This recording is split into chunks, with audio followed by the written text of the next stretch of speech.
আসসালামু আলাইকুম। আজকে আমি মটরশুঁটি সারা বছরের জন্য কিভাবে সংরক্ষণ করবেন সেই পদ্ধতি দেখাবো। প্রথমে মটরশুঁটি আমি খোসা ছাড়িয়ে নিয়েছি। তারপরে চুলায় প্যান বসিয়ে পানি দিয়ে দিচ্ছি পরিমাণ মতো। তারপরে দিয়ে দিচ্ছি লবণ ১ চামচ আর চিনি ১ চামচ। চিনি অবশ্যই দিতে হবে। এখন আমি ভালোভাবে বলক চলে আসলেই দিয়ে দিচ্ছি মটরশুঁটি। মটরশুঁটি দিয়ে আমি সিদ্ধ করে নিব।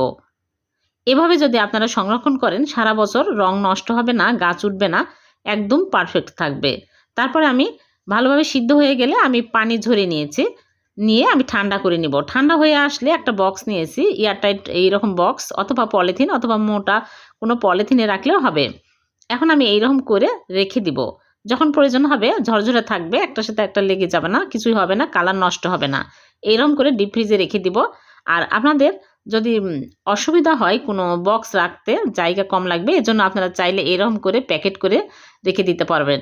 আমি এরকম প্যাকেটে তুলে স্টেপলার দিয়ে আটকে